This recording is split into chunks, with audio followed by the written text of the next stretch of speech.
Bismillahirrahmanirrahim. Assalamualaikum warahmatullahi wabarakatuh.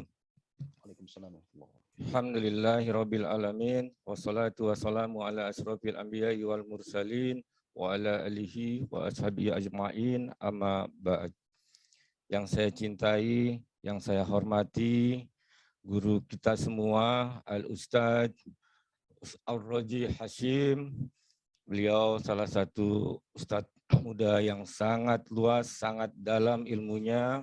Alhamdulillah pada sore hari ini beliau berkenan hadir untuk pertama kalinya mengisi acara maulid atau kajian di Al-Hidayah ini. Ahlan wa sahlan kepada Gurunda Al-Ustadz Dr. Ar-Raji Hashim. Mudah-mudahan Allah selalu memberikan kesehatan, keberkahan kepada beliau untuk terus selalu bersama-sama memberikan ilmunya kepada kita yang fakir ini.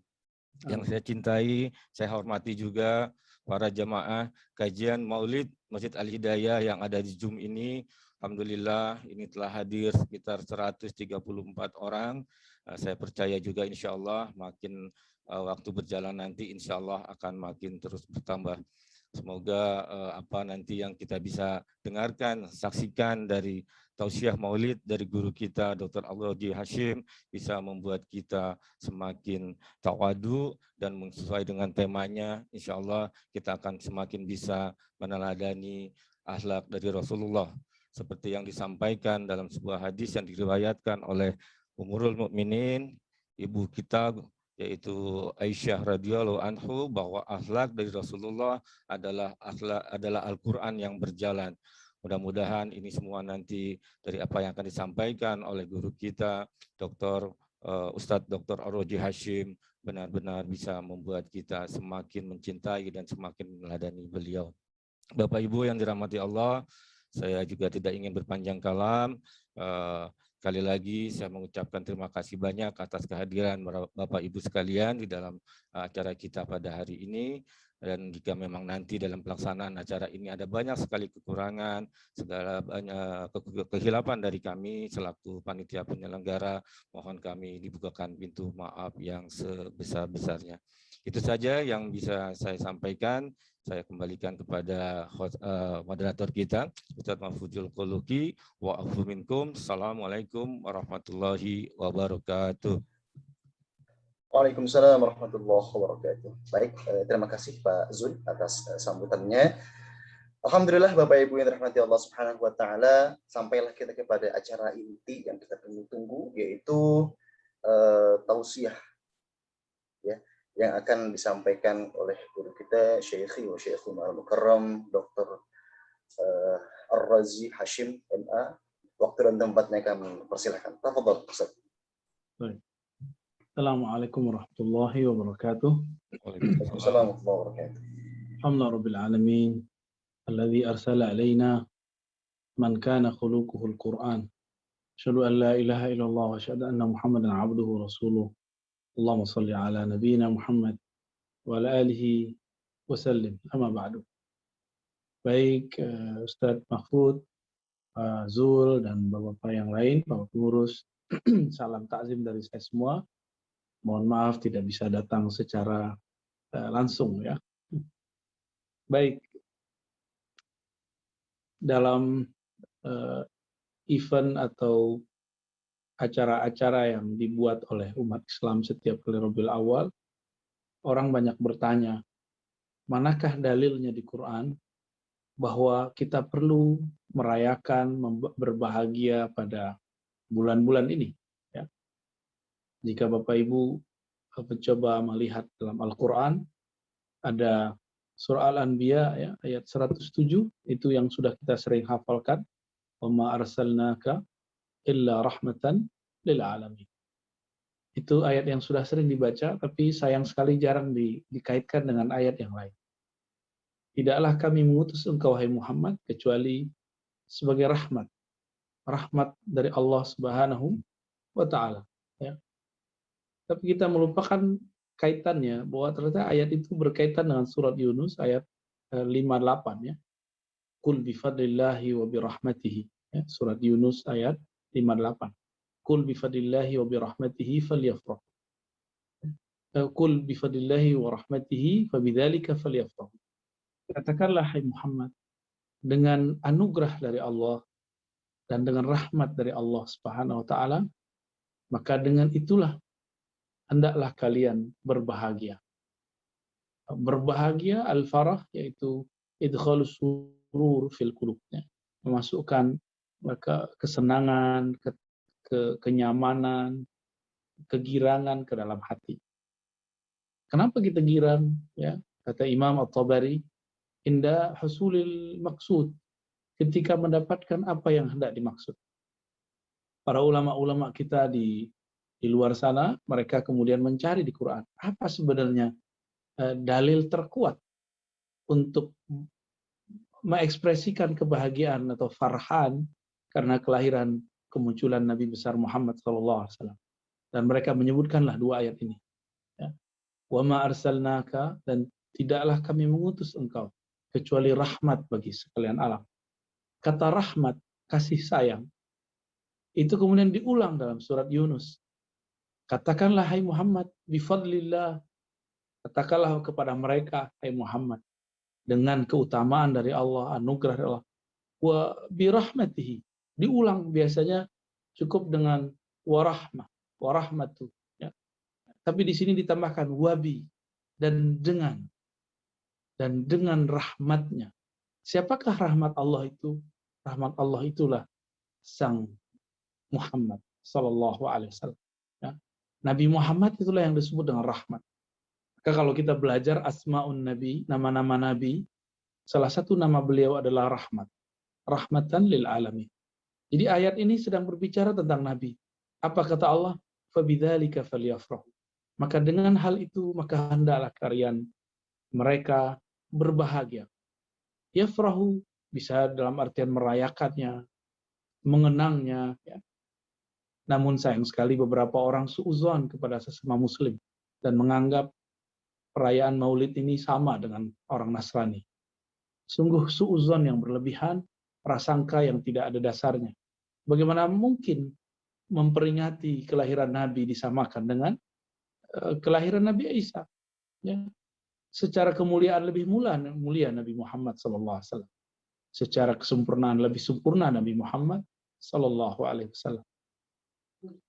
Sebelum kita membacakan beberapa riwayat mengenai akhlak Nabi itu seperti apa, karena tema kita tentang meneladani akhlak Nabi Muhammad SAW. Ya. Mari kita bacakan Al-Fatihah. Semoga hati kita terbuka dan kita kirimkan untuk Sayyidul Qulub, ya, yang betul-betul memahami hati Sayyidina Muhammad SAW. Al-Fatihah. Bismillahirrahmanirrahim. Alhamdulillah Rabbil Alamin. Ar-Rahman. Iyyaka na'budu wa iyyaka nasta'in. Shiratal ladzina an'amta 'alaihim ghairil maghdubi 'alaihim waladdallin. Amin. Baik, Bapak Ibu jamaah, sahabat-sahabat yang dimuliakan Allah, Masjid Al-Hidayah, semoga masjid ini menjadi ikon hidayah, petunjuk dari Allah Subhanahu wa taala, terutama dalam mengenalkan kita kepada Nabi Muhammad sallallahu alaihi wasallam. Suatu kali Amr bin al-As ini sahabat yang rival Sayyidina Ali. Jadi sahabat ini juga bersaing sesama mereka, ya. Nanti sampai ke politik-politiknya mereka berbeda. Amr bin al-As mengatakan kana Rasulullah SAW yuqbilu biwajhihi wa hadithihi ala syarril qaum. Ya. Nabi itu kalau berbicara kepada orang, kalau disapa orang, maka beliau menghadapkan semua badannya. Kalau berbicara, kalau disapa, beliau menghadapkan dirinya secara utuh kepada hatta syarril qaum, ya. Bahkan kepada orang yang dianggap hina, suku yang tidak terkenal, orang yang tidak pernah diperhatikan, orang yang mungkin dibully di komunitasnya. Tapi kalau Nabi disapa, maka beliau langsung menghadapkan wajahnya. Seakan-akan orang itu merasa dirinya spesial. Jadi Nabi menspesialkan siapapun yang berbicara kepadanya, meskipun orang itu tidak dianggap penting di keluarganya, tidak dianggap penting di rumahnya, tidak dianggap penting di komunitasnya. Yata'allifuhum bidzalik, fakana yuqbilu biwajhihi wa hadithihi ala haqqin hatta zanantu anni khairul qaum. Kata Amr bin al-As, saya Ketika diperlakukan Nabi seperti itu, saya berpikir saya adalah salah satu orang terpenting di antara Nabi, di antara sahabat Nabi. Bahkan anni khairul qaum, bahwasannya aku adalah orang terbaik di kalangan sahabat. Jadi Amr bin As ini setiap kali ngobrol dengan Nabi, Nabi selalu menghadapkan wajahnya. Nabi full badannya bahkan menghadap kepada Amr bin As. Nabi ini orang paling mulia di langit, di bumi, tapi beliau tidak meremehkan siapapun, hatta Amr bin As. Kemudian, karena dia merasa dirinya spesial, maka dia bertanya, "Ya Rasulullah, ana khairun an Abu Bakar. Apakah aku sahabatmu yang terbaik atau Abu Bakar?" Karena dia bertanya seperti ini, maka Nabi SAW menjawabnya dengan jujur, "Abu Bakar. Tentu Abu Bakar, wahai Amr bin As." Bagaimana dengan aku dan Umar? Nabi mengatakan, "Umar, wahai Amr bin As." Bagaimana dengan Utsman?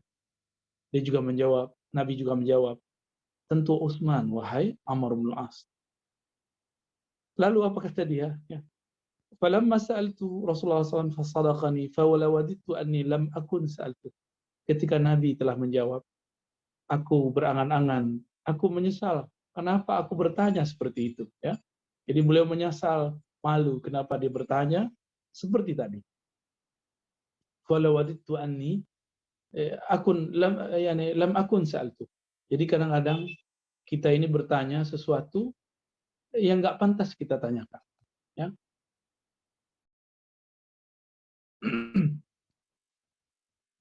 Informasi dari Amr bin As ini menunjukkan bahwa siapapun di kalangan sahabat Nabi, orang-orang biasa pun di kalangan sahabat Nabi, itu beliau sikapi, beliau tanggapi dengan cara yang sangat sangat baik. Ini berbeda dengan kita, Bapak Ibu. Kita mungkin kalau udah nggak senang atau kita meremehkan seseorang, paling cuma hello, ya begitu saja ya.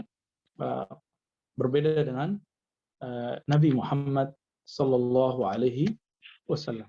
Ya. Itu kisah Amr bin As, sahabat yang pintar, sahabat yang mulia. Berbeda dengan pelayannya. Nah, sekarang orang yang dianggap pelayan, dianggap pembantu, dianggap rendah bagi mungkin sebagian orang. Tapi teman-teman, sahabat-sahabat bukan Allah, ini bukan pembantu rumah tangga biasa. Ini bukan pembantu biasa. Ini bukan pelayan biasa. Ini pelayan Sayyidul Alamin. Pelayan penghulu alam semesta. Siapakah dia? Ala wa huwa Anas ibn Malik. Dia adalah Anas ibn Malik. Apa kata Anas ibn Malik? Khadimtu Rasulullah SAW 10 sinin. Aku pernah berkhidmah melayani Rasulullah SAW 10 tahun.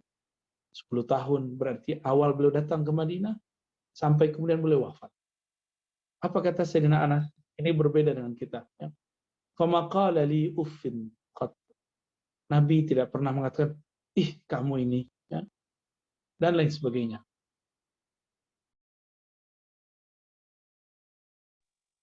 Wa ma qala li syai'in sana'tuhu lima sana'tahu. Nabi SAW tidak pernah berkata, kenapa kamu melakukan ini? Kenapa kamu begini? Kenapa kamu begini? Tidak ada kalam dari Rasulullah SAW menyudutkan aku. Ini kalam Nabi kepada orang yang mungkin dianggap tidak penting bagi khalayak umum. Tapi Nabi SAW tidak pernah ngata-ngatainnya. Bahkan kata Sayyidina Anas, wala li syai'in taraktuhu lima taraktahu. Bahkan jika aku lelet melakukan sesuatu, tidak tanggap terhadap sesuatu, meninggalkan beberapa yang harus aku lakukan, Nabi tidak pernah kemudian mengatakan lima taraktahu. Kenapa kamu begini? Kok kamu begitu? Kok kamu lelet? Tidak pernah Nabi SAW mengatakan hal tersebut. Lalu Sayyidina Anas mengatakan, ketika aku memegang tangan Nabi, bersalaman kepada Nabi, tidak adalah tangan yang lebih halus daripada tangan Rasulullah SAW. Padahal tangan Rasulullah itu tangan yang saking banyak yang bekerja. Itu pastinya seperti tangan orang-orang yang sangat keras. Tapi Sayyidina Anas karena memegangnya dengan cinta, belum merasakannya alian min kaffi Rasulullah SAW. Tidak ada lagi yang lebih halus daripada tangan Rasulullah SAW. Bahkan wala syamimtu miskan qat wala itran kana atyab min 'irqin Nabi sallallahu alaihi wasallam, min 'uruqin Nabi sallallahu alaihi wasallam. Aku tidak pernah mencium bau, ya, min 'araqin Nabi sallallahu alaihi wasallam, mencium bau parfum yang lebih harum daripada keringat Rasulullah sallallahu alaihi wasallam. Begitulah cinta. Orang kalau sudah cinta, bau keringatnya pun spesial. Nah, ini yang cerita pertama sahabat yang bangsawan, Amr bin al-As. Yang kedua, sahabat yang merupakan pembantu. Dia bukanlah seorang bangsawan. Dia adalah komunitas, dia adalah orang yang mungkin tidak dipandang di masyarakat. Tapi Nabi SAW bahkan tidak pernah membentaknya. Kemudian Aisyah, Sayyidatuna Aisyah, pernah mengatakan, ya, Nabi SAW lam yakun fahishan wa lam mutafahishan. Nabi itu tidak pernah berkata keji, berkata jorok, Nabi nggak pernah. Ya. Wala sakhaban fil aswaq, Nabi tidak pernah meninggikan suaranya di aswaq. Aswaq dapat diartikan pasar. Ya. Wala yajzi bi sayyi'ati sayyi'ata. Nah, ini perlu dipegang nih. Nabi tidak pernah membalas keburukan dengan keburukan yang semisalnya. Ini lain dengan kita. Saya sering dengar orang ngomong begini. Aku kalau ada orang berbuat baik kepadaku, aku pasti balas lebih baik. Begitu juga kalau ada orang buat jahat kepadaku, aku pasti lebih jahat. Kalam seperti ini jauh daripada akhlak Nabi Sallallahu Alaihi Wasallam.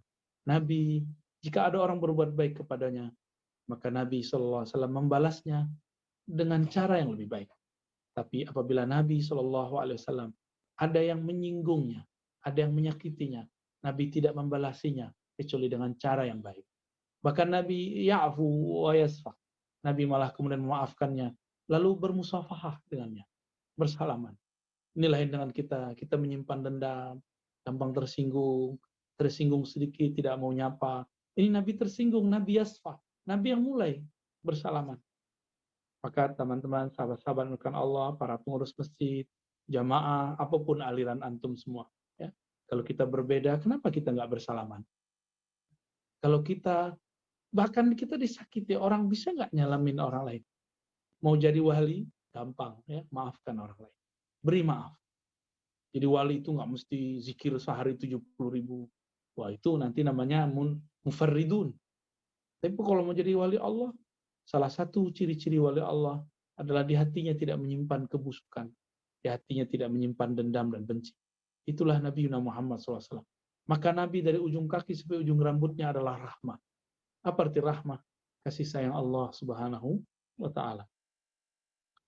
Saya tidak bisa membayangkan ada orang seperti itu hari ini. Kalau ada, pasti dia wali kutub. Pasti dia wali yang mewarisi qalbu Nabi SAW. Maka dapat dipastikan, orang yang menyimpan dendam, orang yang menyimpan kebencian, emosi yang berlebihan, orang tersebut bukanlah wali Allah. Bukanlah kutub, bukanlah abdal. Dia cuma kebetulan mungkin pernah dulu jadi wali lalu dipecat dari kewaliannya. Sahabat-sahabat dimulakan Allah. Ya. Sayyidatuna Aisyah bercerita tentang itu mengenai Nabi.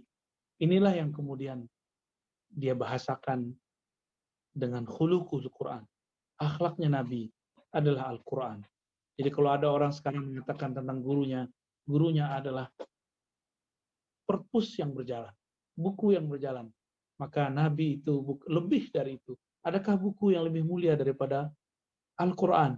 Adakah bacaan yang lebih luhur daripada Al-Quran? Dan Nabi itu bisa menerapkannya dalam dirinya.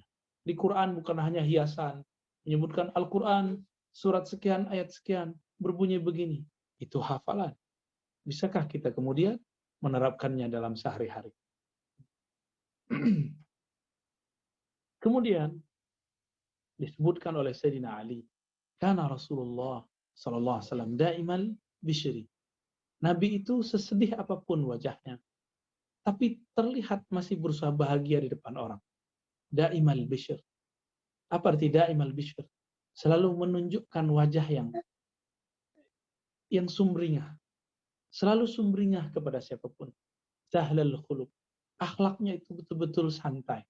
Maka dalam bahasa anak muda sekarang disebut santuy.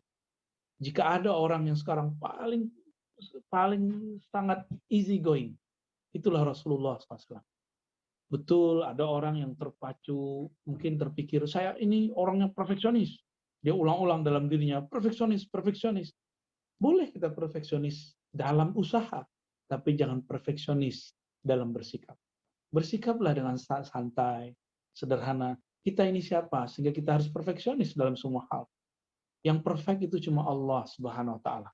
Tapi kalau ada usaha, ada project, ada kegiatan, kita boleh mengatakan, aku ini perfeksionis. Tapi dalam akhlak, jangan samakan ini dengan usaha-usaha kita. Ya. Apa kata Sayyidina Ali?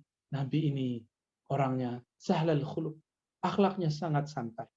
Orangnya tidak rumit. Orangnya nggak ribet. Kenapa kita meribet-ribetkan diri kita? Menyulitkan diri kita sendiri dan menyulitkan orang lain.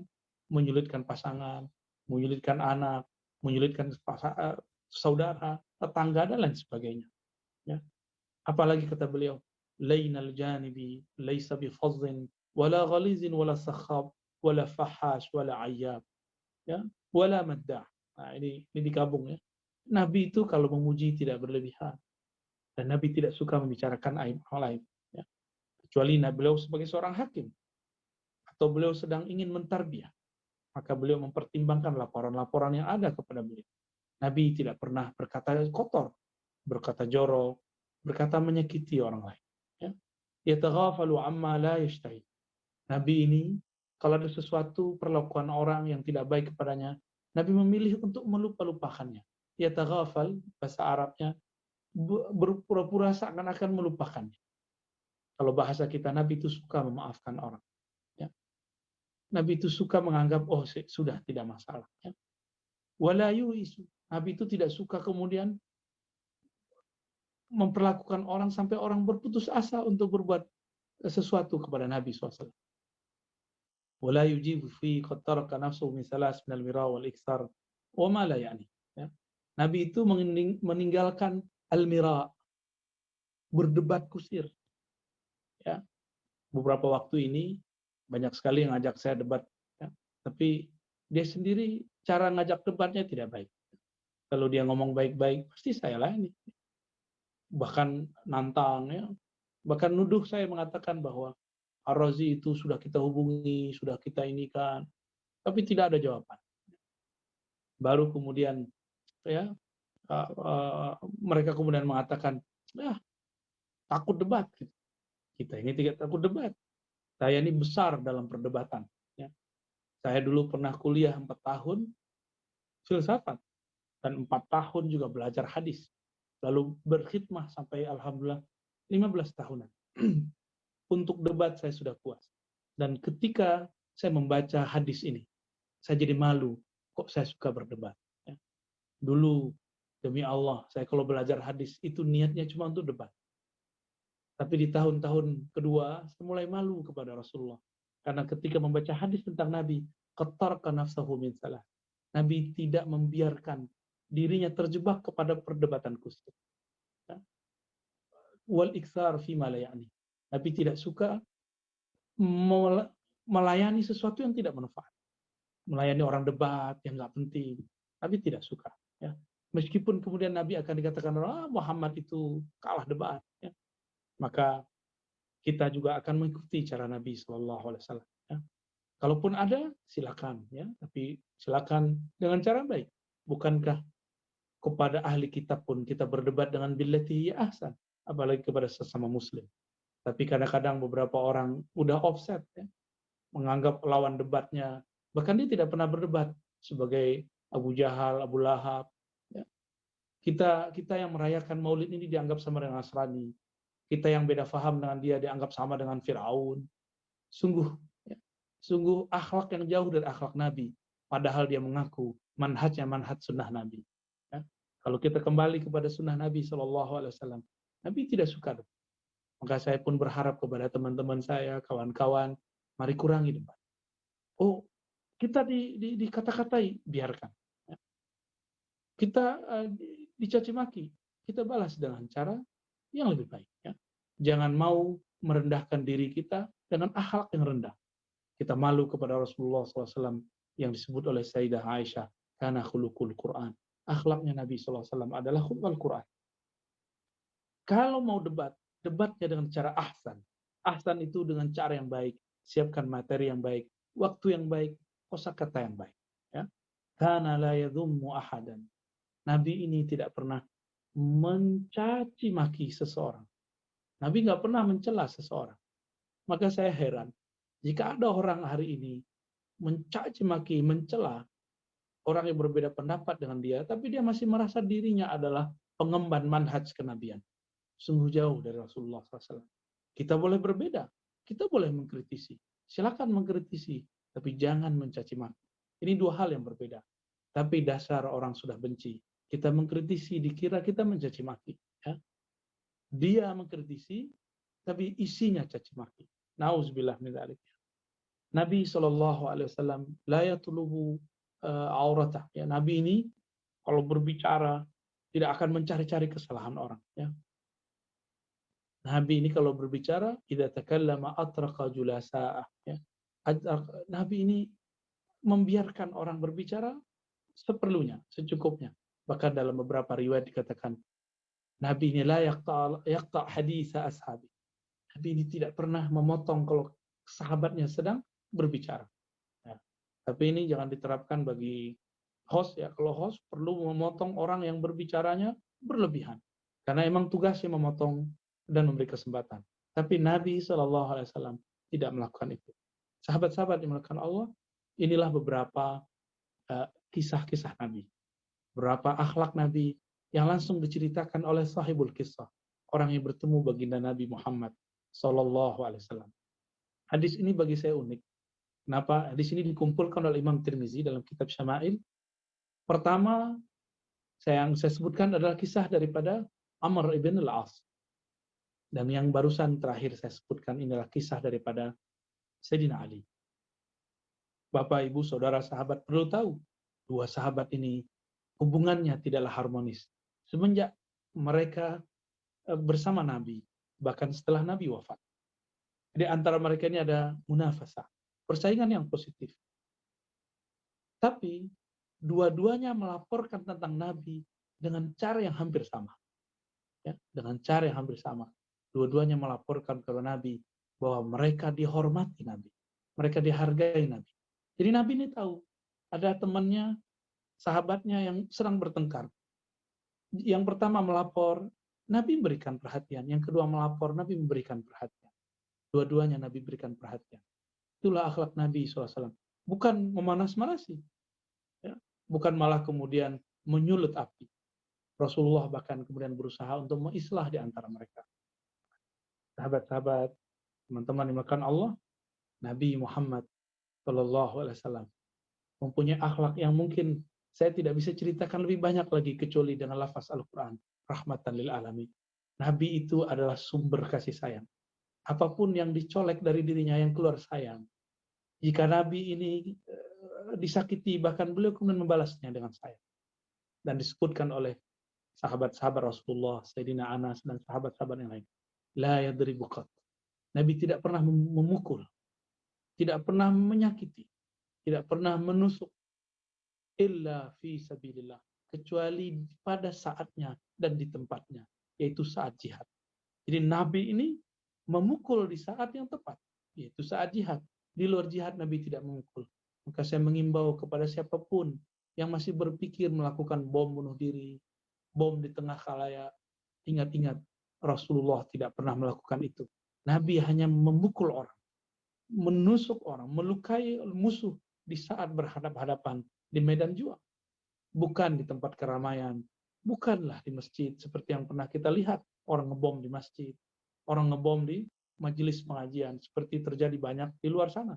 Di Indonesia, pemboman baru sering terjadi di markas-markas militer. Semoga tidak terjadi seperti di India, Pakistan, Bangladesh. Yang dibom adalah tempat-tempat orang beribadah.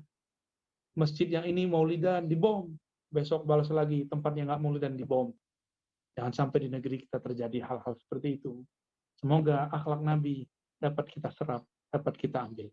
Inilah beberapa cuplikan, petikan akhlak Nabi Sallallahu Alaihi Wasallam yang dapat saya share pada sore ini. Demikian Ustadz Mahfud, saya kembalikan kepada Ustadznya. Fadhol. Baik, terima kasih Ustaz. Masya Allah, Bapak Ibu semuanya, luar biasa. Ya. Akhlak Nabi itu memang patut sangat harus kita contoh. Ya. Barangkali ya sudah tidak ada orang yang sama dengan beliau. Tidak akan ada orang yang sama dengan beliau. Tetapi kita berkesempatan untuk bisa meniru dan memperbaiki akhlak-akhlak kita sesuai dengan apa yang diajarkan oleh Nabi Muhammad SAW. Terima kasih, Buya. Mohon izin, Buya, ada pertanyaan, ya. Boleh, Buya? Boleh ya? Ya, silakan. Baik, terima kasih, Buya. Baik, Bapak Ibu semuanya, kami persilahkan Bapak Ibu untuk memberikan pertanyaannya seputar tema kita pada sore hari ini, ataupun barangkali ada pertanyaan di luar tema, kami persilahkan. Baik yang ingin berbicara langsung dengan Buya ataupun melalui chat di link Zoom ini, kami persilahkan. Barangkali yang pertama kami persilahkan untuk yang ingin berbicara langsung. Silakan, Bapak Munawar.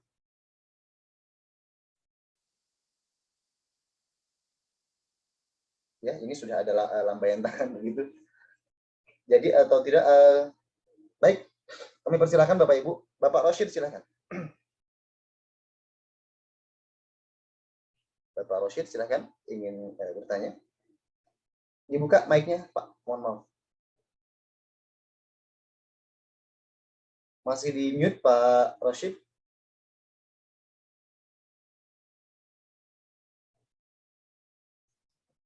Itu nggak bisa kayaknya, Ustaz. Mungkin yang di chat dulu, Ustaz Mahfud, ada Baik, pertanyaan.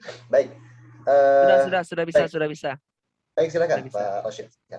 Assalamualaikum Buya. Mohon maaf sebelumnya. Terima kasih atas kesempatannya. Yang ingin saya tanyakan, bagaimana caranya membedakan di saat kita sedang berzikir atau beribadah, apakah ini pikiran atau hati, Buya? Terkadang susah juga membedakan mana yang masuk ke dalam hati, mana yang masuk ke dalam pikiran, Buya. Mungkin demikian pertanyaannya. Terima kasih atas jawabannya. Assalamualaikum. Waalaikumsalam warahmatullahi wabarakatuh. Baik, Buya, barangkali langsung dijawab saja. Dalam kita berzikir, hati atau pikiran, kira-kira seperti itu. Silakan, Buya. Ya, zikir itu dengan kolbu, pikiran itu dengan akal. Akal itu bisa berkaitan dengan banyak hal. Jadi akal itu diartikan dalam bahasa Arab sesuatu yang mengikat. Karena akal itulah kita kemudian banyak pikiran. Berbeda dengan zikir, zikir itu dengan kolbu, dan kolbu hanya mau satu. Makanya berzikirlah dengan cinta, maka orang tidak akan memikirkan selain yang dicintainya. Jadi kalau mau cinta gimana? Kenal dulu yang dizikirkan. Kenali dulu baiknya Allah, ingat-ingat kebaikan Allah dalam diri, ingat-ingat jasa-jasa Allah ke badan kita, ke dalam ruh kita, ke dalam jiwa kita. Maka pikiran akan sibuk hanya fokus kepada yang dicintai. Jadi jangan mau kalah kolbunya dengan akal. Lalu apa yang bisa membuat akal kalah? Hanya satu, mengenalinya dan mencintainya. Jadi berzikirlah dengan cinta. Kalau masih banyak pikiran, berarti belum cinta. Coba dilatih mencintai Allah dengan cara mengingat-ingat kebaikan-kebaikannya. Ya, wallahu a'lam bishawab. Baik, terima kasih Buya atas jawabannya. Kami lanjutkan dengan pertanyaan di chat. Assalamualaikum warahmatullahi wabarakatuh dari hamba Allah. Afwan Al-Fakir pengen nanya Buya, apa perbedaan antara tasawuf tazkiyatun nafs dengan tasawuf ihsani? Jazakallah khair. Silakan Buya. Baik. Tasawuf sebenarnya adalah terjemahan dari ihsan. Ihsan adalah trilogi 3 dari rukun agama, Islam, iman, ihsan. Islam itu lahir ilmu fikih, cara sholat, rukun 13, yang membatalkan sholat, yang membatalkan wudhu. Maka ilmunya berputar kepada pembicaraan boleh dan tidak boleh. Iman ada 6, melahirkan ilmu akidah. Dari bab iman ini lahirlah kemudian pengetahuan mengenai benar dan salah. Berbeda dengan al-ihsan. Ihsan itu bab mengenal. Kalau iman itu cuma percaya. Kalau sekarang mengenal. Ihsan, engkau beribadah seakan-akan memandangnya. Kalau kita tidak kenal seseorang, kita tidak akan tertarik untuk memandangnya. Kita kalau berjalan di satu tempat, kalau kita nggak kenal seseorang, kita nggak akan mengingat, akan sulit untuk mengingatnya. Jadi, ihsan ini kemudian diturunkan sebagai ilmu ma'rifatullah, ilmu mengenal Allah, puncak daripada Islam iman itu sendiri. Lalu dari ilmu ini muncullah satu cabang ilmu yang kita sebut dengan tasawuf. Dan tasawuf itu banyak cabang-cabang babnya. Salah satu babnya adalah tazkiyatun nafs. Jadi tasawuf itu mencakup tazkiyatun nafs. Bukan berarti ada pembagian tasawuf. Tasawuf ada tasawuf ihsan, tasawuf tazkiyatun nafs. Ya. Nah, tazkiyatun nafs itu untuk menyiapkan diri supaya siap mengenal Allah yang menciptakan diri. Itu maksudnya ya. Jadi apa perbedaan tasawuf bab ihsan dengan tasawuf bab tazkiyatun nafs? Tazkiyatun nafs ini turunannya nanti adalah taubat. Kalau ihsan itu sudah jauh di atasnya. Maka saya boleh sebutkan tazkiyatun nafs itu adalah awal bertasawuf, ihsan adalah puncak bertasawuf. Jadi di mana bid'ahnya tasawuf? Nggak ada. Semuanya perintah dari Rasulullah, perintah dari Allah untuk membersihkan diri dari noda-noda dalam hati, ya. Bertobat, minta ampun, itu kan tazkiyatun nafs. Kalau ihsan, puncak dari pencapaian semua itu. Ya. Jadi apabila seseorang sudah menyiapkan dirinya, contohnya saya ini kalau mau ketemu seseorang yang spesial, apakah dia pejabat kah, atasan kah, atau orang yang kita anggap spesial, maka kita akan membaguskan pakaian. Kalau badan kita kotor, kita mandi dulu. Kita mandi, kita bersih-bersih. Setelah bersih, namanya tahalli. Kita pakai pakaian yang bagus. Setelah pakaian bagus, baru kita ketemu dengan orang yang menurut kita bagus itu. Itulah namanya tajalli. Yang di awal namanya takhalli, membersihkan diri dari kotoran, supaya pantas bertemu dengan yang maha bersih, maha suci, Allah Subhanahu wa Ta'ala. Lalu kita pakaikan pakaian yang indah, dan pakaian menuju Allah adalah at-taqwa. Allah itu nggak butuh pakaian yang aneh-aneh. Allah itu tidak melihat seseorang dari sekedar model pakaiannya, tapi Allah melihatnya dari model takwanya. Dan terakhir, barulah dia masuk ke ranah bertemu, tajalli. Ya. Wallahu a'lam bishawab. Ya, Allah lebih tahu yang sebenarnya. Lanjut. Masya Allah. Baik, terima kasih Bu ya atas jawabannya. Jadi begitu ya pertanyaan dari hamba Allah bahwa tazkiyatun nafs adalah awal dari tasawuf, lalu tasawuf ihsani adalah puncak dari tasawuf itu sendiri. Baik, terima kasih Bu ya. Baik, selanjutnya kami persilahkan dulu apabila ada pertanyaan melalui atau langsung begitu dengan Bu ya, silakan. Silakan dibuka saja mic-nya kalau ada. Kalau tidak kita akan baca langsung dengan chat-nya. Baik. Assalamualaikum warahmatullahi wabarakatuh. Dari Santi Jab. Buya izin bertanya, bagaimana caranya untuk menghilangkan rasa sakit hati? Zikir apakah yang harus saya lakukan? Terima kasih Buya. Silakan Buya. Ya, zikir itu tidak hanya membaca, ada zikir memaafkan. Jadi apa cara untuk menghilangkan sakit hati? Ya maafkan orang yang nyakitin kita. Itulah zikirnya. Sederhana toh? Mudah dilafazkan, tapi tidak mudah dilakukan. Kalau pakai akal. Kalau pakai hati mudah. Jadi kenapa orang mengatakan, susah menghilangkan dendam? Kalau pakai akal, pakai jiwa kita yang masih bergejolak. Saya berbicara dengan kolbu. Kita ngomong, kalau orang sakit hati, hatinya kan sakit. Kenapa hatinya sakit? Dia membiarkan ada jarum di hatinya. Ya udah cabut. Lepaskan jarum itu lalu obat. Ya. Lalu ingat, Allah itu memberi setiap hari kepada hambanya, tapi Allah kemudian ditentang setiap hari oleh hambanya. Allah maafkan kok. Ya. Rasulullah itu pernah diusir, bahkan diserang, bahkan dihina, dibully oleh orang Taif, tapi Nabi tidak pernah membalas. Apakah kita lebih mulia dari Nabi? sehingga kita pantas sakit hati melebihi Nabi Muhammad SAW. Maka kolbu yang mulia, kolbu yang tidak membiarkan hatinya sakit hati. Kolbu yang mulia, kolbu yang tidak membiarkan kotoran kebencian masuk ke kolbunya. Semoga kolbu saya, kolbu kita semua, dan yang bertanya dimuliakan oleh Allah dengan kemaafan. Amin. Rabbal alamin. Baik, terima kasih Buya. Ini ada pertanyaan, nampaknya sama ya, dari Syamun Syukri, mau bertanya bacaan apa yang bisa mengobati stres, zikir tapi belum tenang. Tadi barangkali sudah dijawab oleh Buya ya. Baik, kami lanjutkan. Ini ada pertanyaan yang ingin menanyakan langsung kepada Buya dari Bapak Muhammad Revi. Silakan Pak Muhammad Revi. Dibuka Pak mic-nya, silakan. Di unmute. Baik, kita lanjutkan dulu. Dari Bapak Dedi Agam. Izin bertanya Buya, di tempat kami peringatan Maulid Nabi hanya diisi dengan ceramah saja.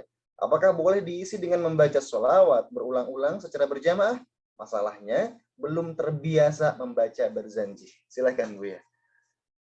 Iya, karena kita tidak seperti malaikat. Malaikat itu kan makhluk yang bisa mengulang-ulang sesuatu yang dia sukai. Jadi malaikat itu ada yang dari awal dicipta sampai sekarang dia cuma mengatakan subhanallah, subhanallah, subhanallah, nggak lebih dari itu. Berbeda dengan kita, ya kita kan orangnya bosan. Maka Allah mengatakan innallaha la yamallu hatta tamallu. Allah tidak akan bosan sampai kamu bosan. Bukan berarti Allah itu bosan, karena bosan itu sifat makhluk. Maksudnya kebosananmu akan membuat Allah tidak memperhatikanmu.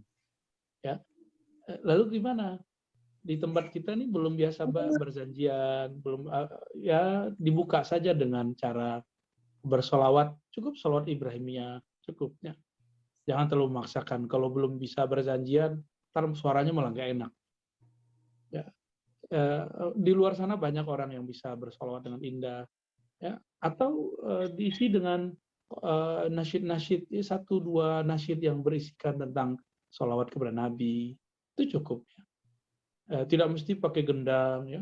Kalau saya sebenarnya lebih senang mendengarkan sholawat tanpa musik, ya. Lebih senang mendengarkan suara akapela, ya. Dan bagi saya itu lebih syahdu, mengingat Rasulullah SAW. Tapi anak-anak muda kan nggak bisa begitu, ya. Anak-anak muda senangnya pakai perkusi, pakai terbangan, ya tidak masalah. Ya. Kita harus mengalah daripada mereka. Ya. Insya Allah, ya. Jadi coba aja, mungkin ada yang suaranya bagus, bisa cerita tentang rindu Rasul, bisa menyanyikan rindu Rasul, ya dendangkan itu. Itu sama aja, bedanya kalau berzanji bahasa Arab, kalau ini bahasa Indonesia. Ya. Ada orang yang terlalu mensakralkan berzanji. Tidak, kita berzanji itu bukan kitab yang suci, tapi itu kitab ditulis oleh seseorang pencinta Rasulullah menceritakan makhluk yang paling suci. Kira-kira begitu, ya. Silakan dibacakan lagi Ustaz. Lebih afdol dibacain aja daripada pertanyaan langsung. Baik Ustaz. Baik. Selanjutnya kami persilakan kepada Bapak Muhammad Revi, silakan.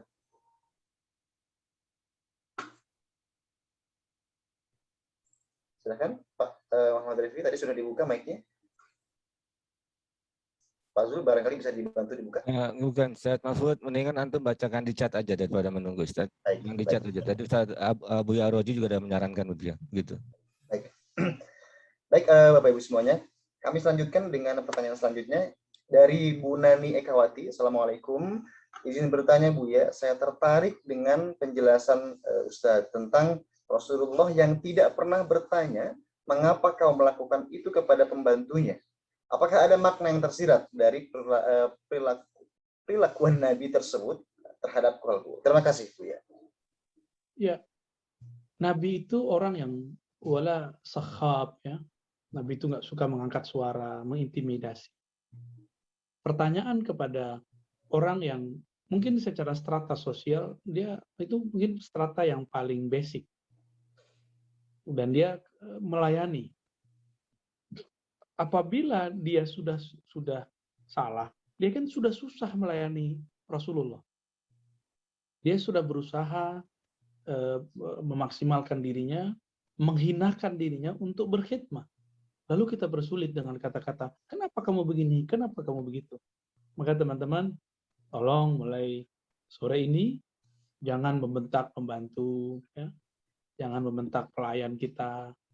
Ya, mereka itu bikin mereka senang. Udah gajinya dikit, liburnya nggak ada, dibentak lagi ya. Kalau saya belajar dari, bahkan kita belajar ke orang-orang asing di Barat, di China, ya, di Hong Kong, itu ada hari libur untuk asisten rumah tangga, untuk pembantu. Maka saya sarankan teman-teman mulai kasih hari libur buat mereka. Baik babysitter kasih hari libur. Ya.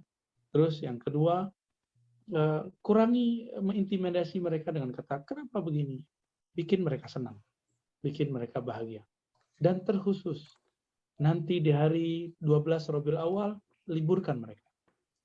Kita katakan, 12 Rabiul Awal, Nabiku lahir, aku bebaskan kamu.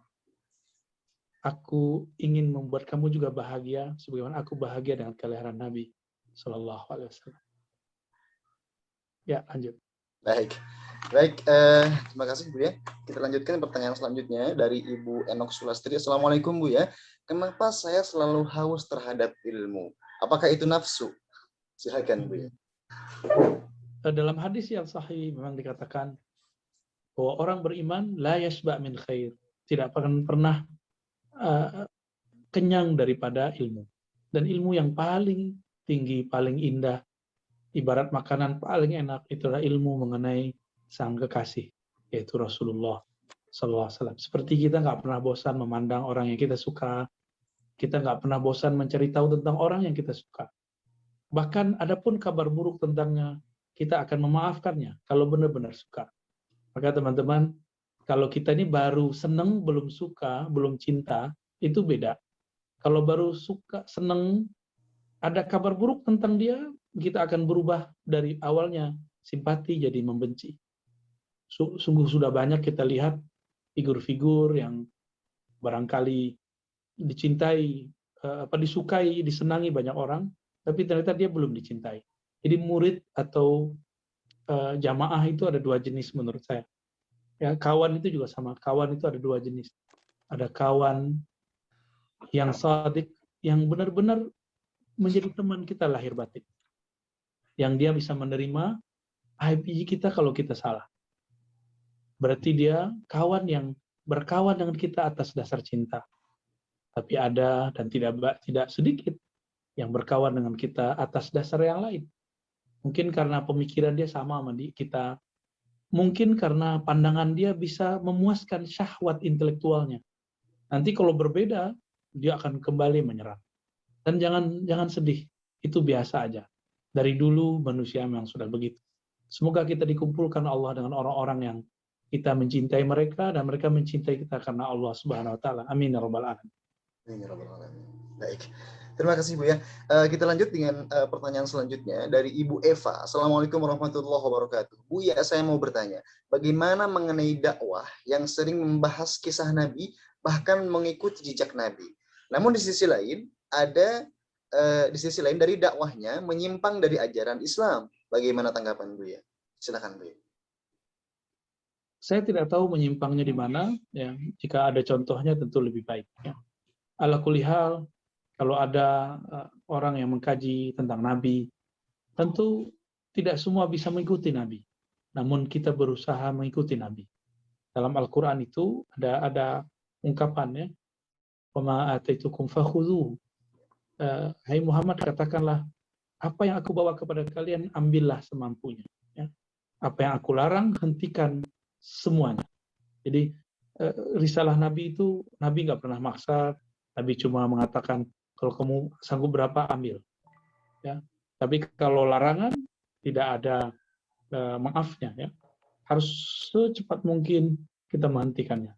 Dan jika ada kelompok yang menurut kita membicarakan Nabi, menceritakan Nabi, tapi ternyata akhlaknya tidak sesuai dengan Nabi atau amalannya tidak sesuai dengan Nabi, barangkali kita beda paham sama dia. Mungkin dia punya amalan, tapi kita nggak paham. Ya. Siapa tahu sesuatu yang menurut kita bid'ah, itu bukan bid'ah. ciri-ciri sesuatu yang bukan bid'ah, dia diperdebatkan dan masih ada ulama yang mengamalkan. Karena ulama tidak mungkin beramal di luar dalil yang sahih. Lebih kurang begitu, wallahu a'lam. Baik, Masya Allah. Baik, lanjut dengan pertanyaan selanjutnya, masih ada waktu.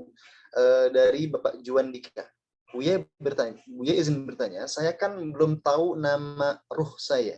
Bagaimana dan ditujukan kemana jika saya ingin mengirimkan Al-Fatihah kepada ruh saya? Silahkan, Buya.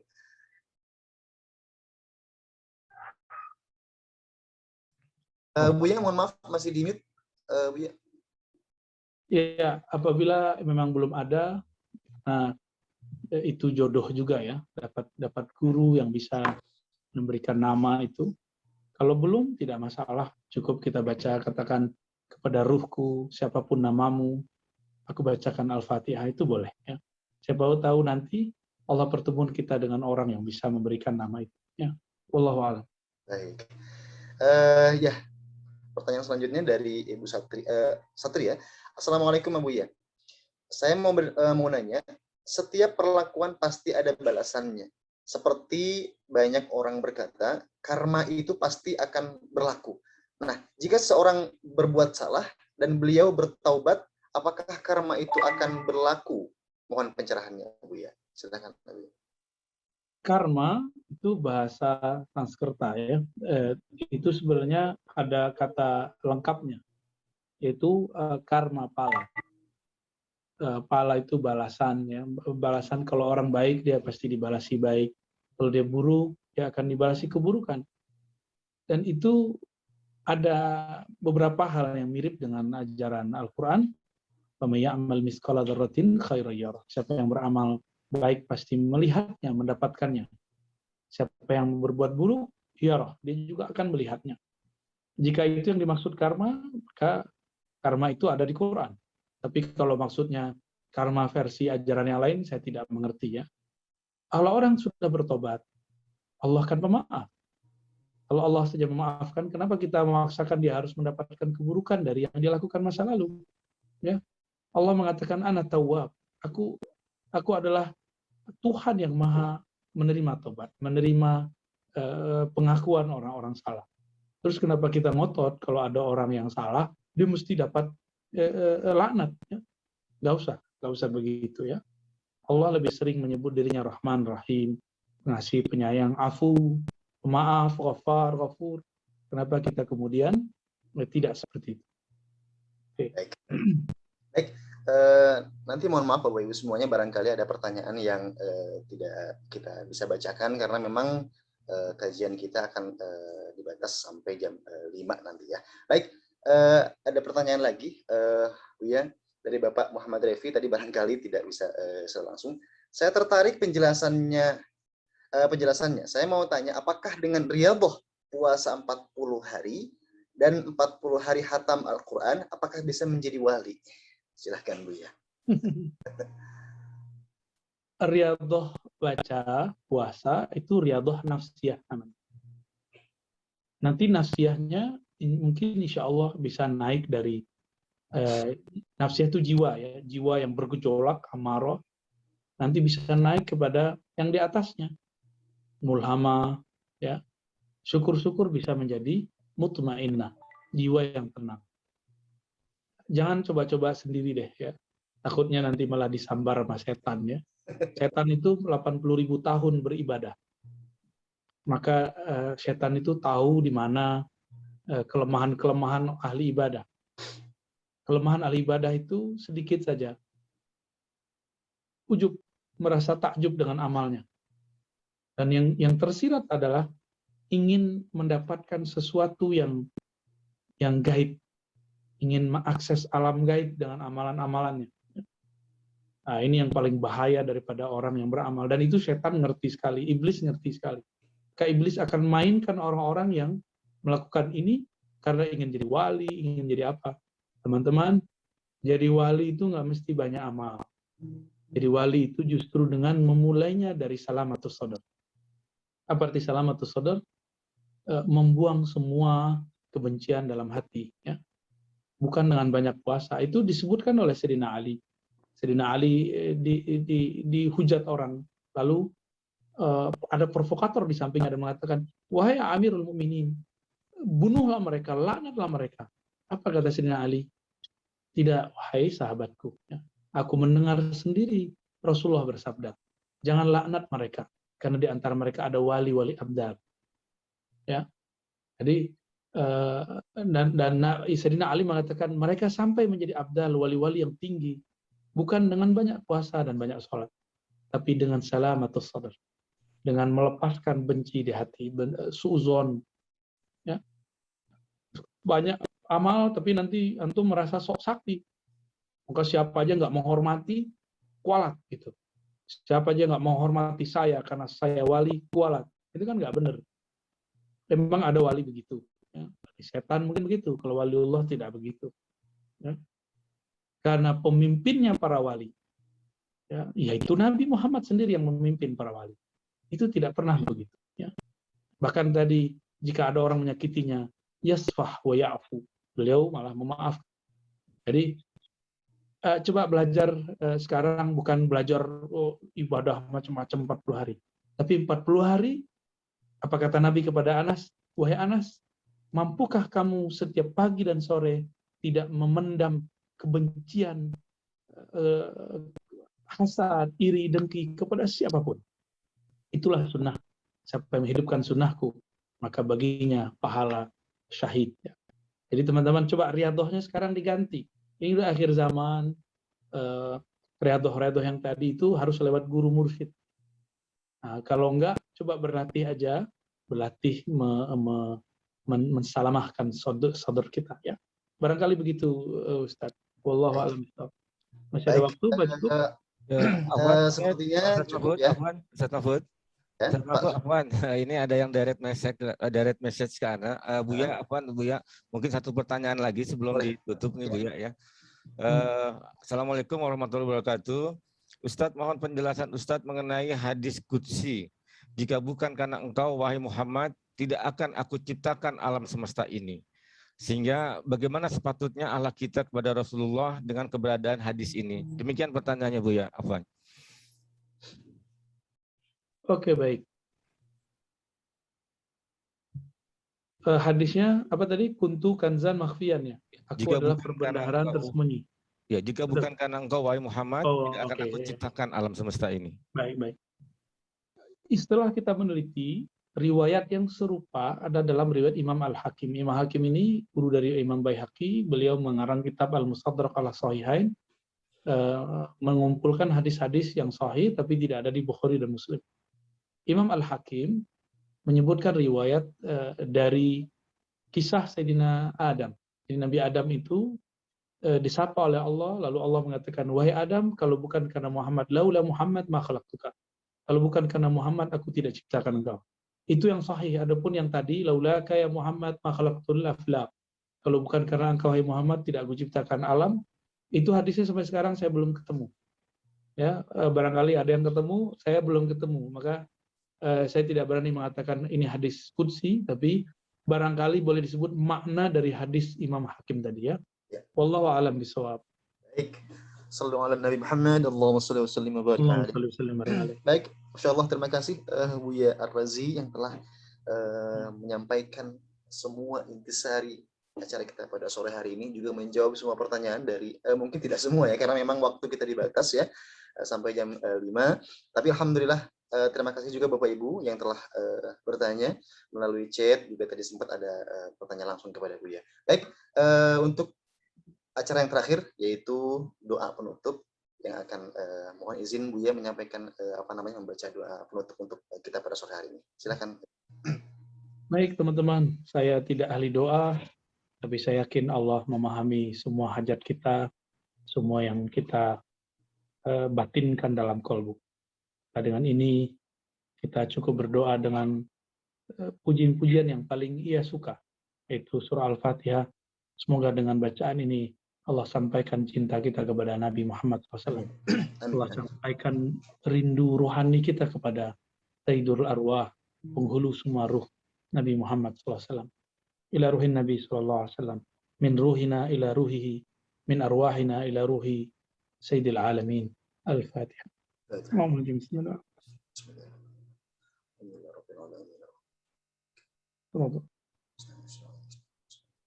ربنا آتنا في الدنيا حسنة وفي الآخرة حسنة وقنا عذاب النار. اللهم صل وسلم وبارك على سيدنا Muhammad walhamdulillah rabbil alamin. Mohon izin pamit Ustaz Mahfud dan Pak Zul ya. Assalamualaikum warahmatullahi wabarakatuh. Waalaikumsalam. Waalaikumsalam warahmatullahi wabarakatuh. Alhamdulillah. Syukran Buya, jazakallah ahsanal jaza atas ilmu yang disampaikan pada sore hari ini. Insyaallah ini akan semakin memotivasi kita untuk lebih lagi bersemangat mencontoh akhlak daripada Rasulullah SAW. Amin ya rabbal alamin. Baik Bapak Ibu semuanya, itu barangkali rangkaian acara kita pada sore hari ini.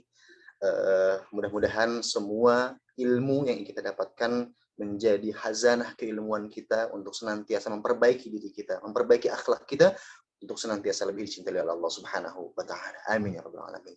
Saya sebagai host pada sore hari ini memohon maaf apabila ada salah-salah kata dari saya, dan sebagai penutup mari kita tutup dengan doa kafaratul majlis. Subhanakallahumma wabihamdika asyhadu an la ilaha illa anta astaghfiruka wa atubu ilaik. Assalamualaikum warahmatullahi wabarakatuh. Silakan Pak Zul. Waalaikumsalam warahmatullahi wabarakatuh. Jazakallah khairan Ustaz Mahfuzul Khulqi. Sekali lagi terima kasih banyak kepada para peserta kajian Maulid Masjid Al-Hidayah. Semoga Allah memberkahi kita semua. Jangan lupa jika nanti ingin bisa menyaksikan rerun atau tayangan daripada kajian Buya Ar-Roji pada sore hari ini, nanti akan diupload di YouTube Masjid Al-Hidayah dengan nama channel Kajian Al-Hidayah, dan dapat juga mengikuti kajian-kajian yang ada di Al-Hidayah melalui Instagram masjid_Al-Hidayah Bintaro. Demikian Bapak Ibu sekalian, sekali lagi mohon maaf dan batin ya jika ada banyak kekurangan, ada banyak pertanyaan yang belum terjawab. Insya Allah kita ketemu lagi di kajian berikutnya. Insya Allah juga Ahad tanggal 24 Oktober kita ada kajian tasawuf bersama Profesor Dr. Nasaruddin Umar MA di jam 13.00. Untuk linknya nanti insya Allah kami akan sertakan di kajian YouTube Kajian Al-Hidayah. Demikian, sekali lagi mohon maaf dan batin. Terima kasih banyak. Assalamualaikum warahmatullahi wabarakatuh. Waalaikumsalam warahmatullahi wabarakatuh.